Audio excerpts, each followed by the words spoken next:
You're listening to Hear Arizona,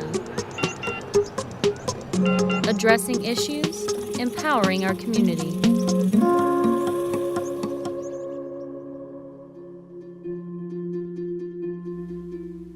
The number of unsheltered individuals and families in the valley has grown significantly in the last few years. Meanwhile, homeless shelters and affordable housing are experiencing growing wait lists of people desperately trying to find a safe place to stay, rather than having to live on the streets or in their cars. For example, in the last episode of UnAffordable, Jackson Steele talked about how he has been homeless for 6 years, and on a waiting list for even longer than that. But in this episode, 54-year-old Dorothy Brandt was finally taken off the waiting list after years of waiting and placed into affordable housing. This is a success story that highlights Dorothy's journey and how she got to where she is today.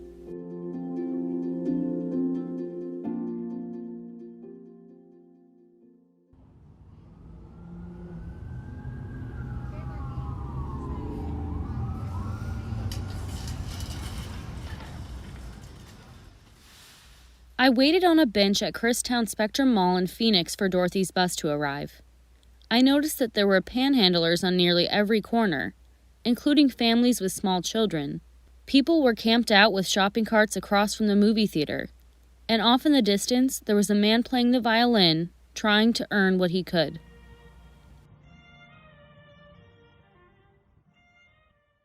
Eventually, I spotted Dorothy. She came and sat beside me on the warm concrete bench and shared her story. My husband and I, starting back in Maryland, Baltimore, he sold his house and I sold mine, and we moved here. We were living in Surprise in a house, and that kind of got cut short because the person we were with stole money from us, pretty much what we had from the houses. So we wound up on Cactus and 19th, and we were living there from 2015 till about 2018. At this point, Dorothy and her husband both worked. He in the Paradise Valley Unified School District, and Dorothy at Walmart McAllister's Deli in Circle K. They were living in a 450 square foot apartment with plans to buy a house. But then her husband got sick. And I started poking around the apartment and seeing things, mold and all kinds of stuff, and addressing the issues, and they just didn't want to take care of it. So 2018 came around. Lost both my cats, my bird, and my dog. My dog had a collapsed trachea, which was from the mold that was in the place. He started coughing and hacking really bad. 2019, my husband had diagnosed with pulmonary thrombosis. So he had 2 blood clots in him, which can also be from the mold. After the cost of hospital bills, coupled with not making money because they had to take time off, Dorothy and her husband weren't able to keep up with the rent. After being evicted, the couple and their pet started living out of their truck. It seemed that her husband was starting to recover for a while, but then he took a turn for the worse. There was nothing they could do. He died, and when I went back up there, they said for like 3 hours I tried to wake him up. We had never been apart in 22 years, and here I was all by myself. What am I going to do? I didn't have a job because I left my job because he was sick. And I was still working for Walmart. And I missed too much time, so they had to let me go. So for a couple years, Dorothy was living on the streets, something she never thought she would have to do. I'd been jumped and beat and raped, and my truck got stolen. Things got stolen from me, but it's life. People that are homeless out here, some are abusing the system. Others are afraid to get a place because they're afraid that they're going to fail. I've talked to a lot of people. Dorothy started searching for places to stay and applying for affordable housing. At the time, she had her cat still with her and didn't want to stay in a place that didn't allow animals. She told me that her cats were all she had. So I tried to kill myself. I cut my throat all up real bad, and with my big butcher knife I slit it open really bad. And my cat, he got out of the truck and he started going around the vehicle, somebody said, and pretty much he saved my life. I said, I'm not giving my cats up. If you're homeless, you shouldn't have to give up your dog or your belongings. After that, Dorothy decided not to give up. She was going to keep trying, keep applying, keep calling, keep living. And eventually she found a place to stay through CAS, or Central Arizona Shelter Services. It turned a hotel into transitional housing for homeless and extreme low-income seniors. Dorothy said there were lots of drugs in the area and it didn't exactly feel like home, but it gave her a chance at a new beginning.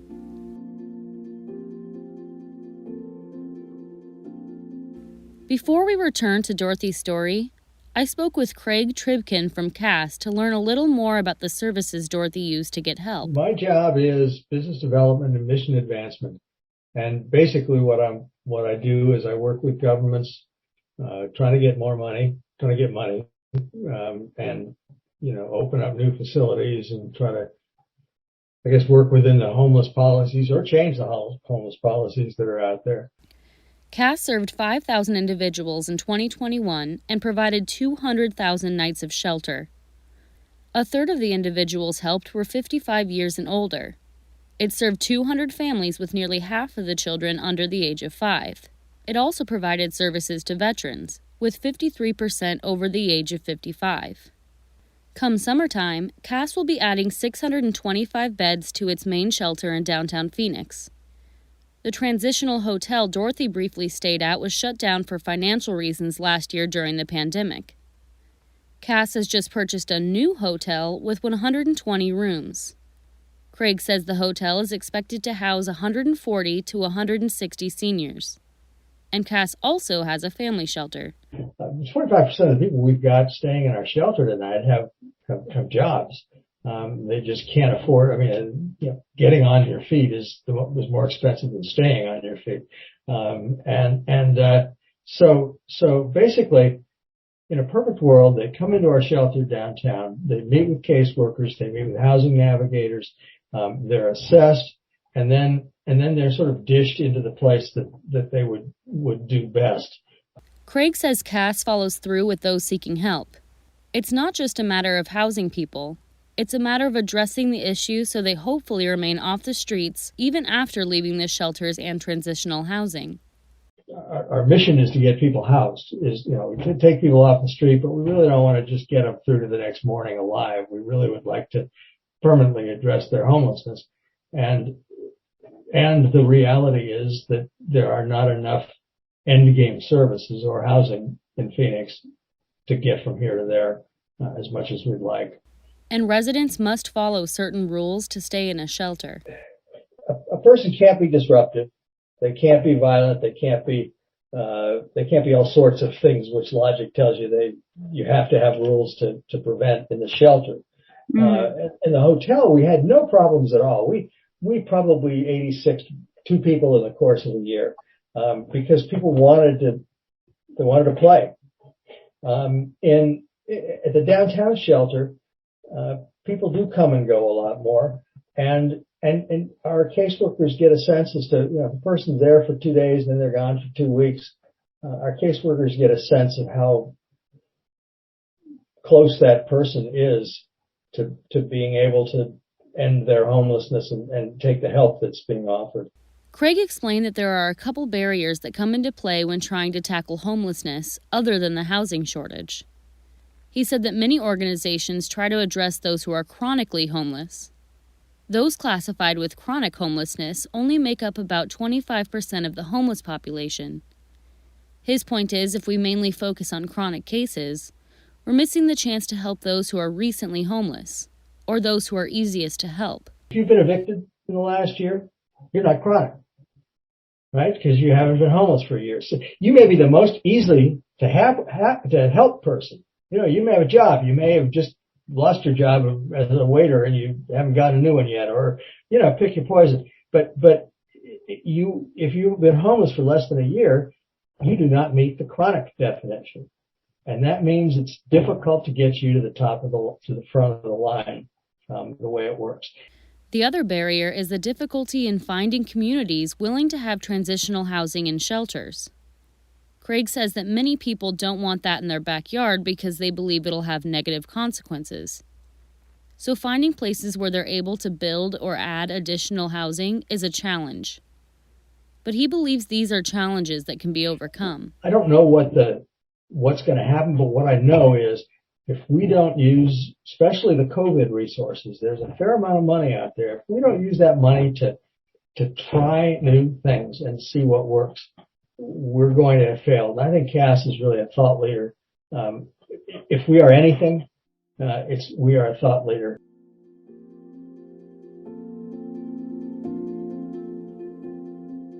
Okay, let's get back to Dorothy's story.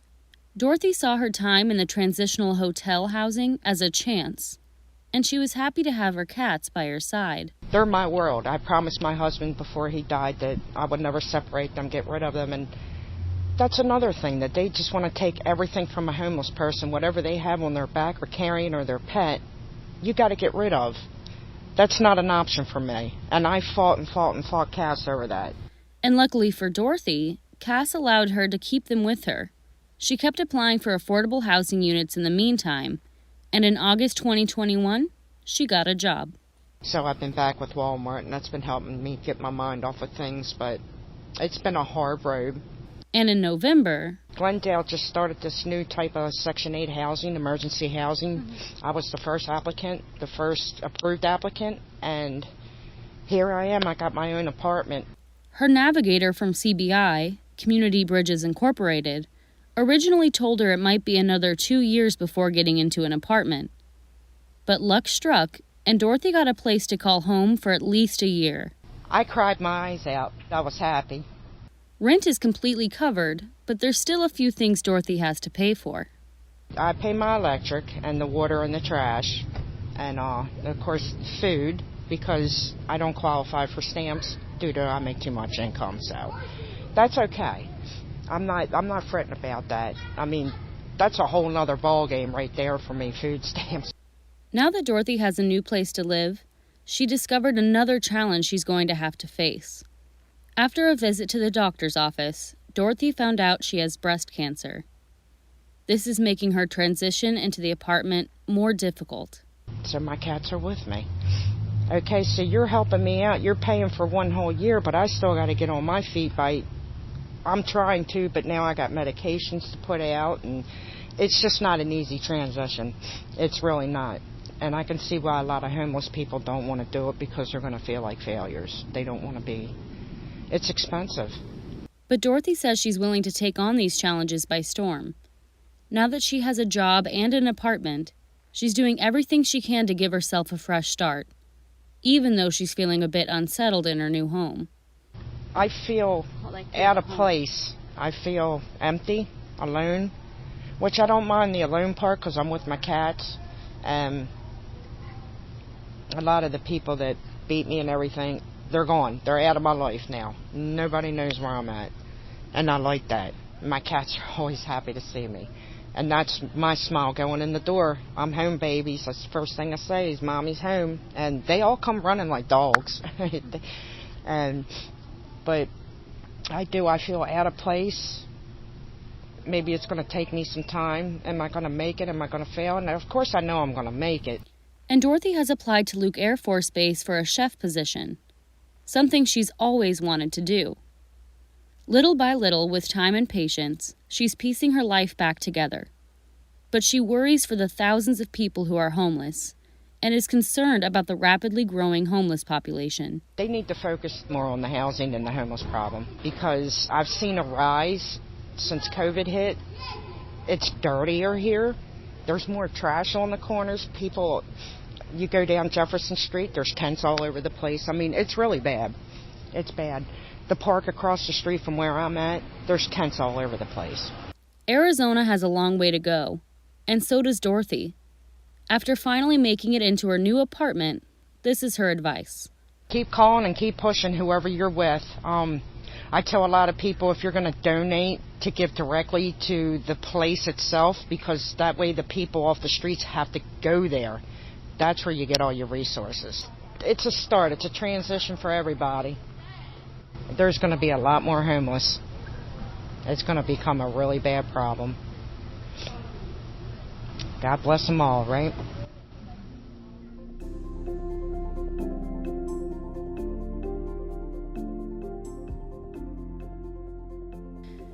Dorothy is an example of how a new start is possible, and a life of homelessness doesn't have to be permanent. After experiencing being beaten up, raped, and stolen from, she's finally in a position where she can turn her life around and focus on her health.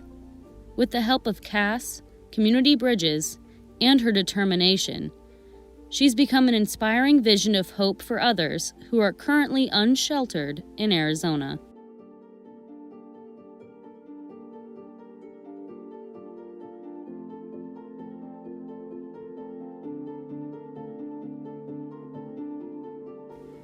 You just listened to an entire podcast episode about unaffordable housing in Arizona, so this issue must be of some importance to you. To learn more about issues with unaffordability and the organizations we profiled, visit our website, heararizona.org. That's HEAR, Arizona. Tell all of your friends to check us out too. They can search for Hear Arizona on their favorite podcast listening app, Apple Podcasts, Stitcher, NPR One, Spotify. And since we're all about empowering our community, we want you to be a part of the conversation.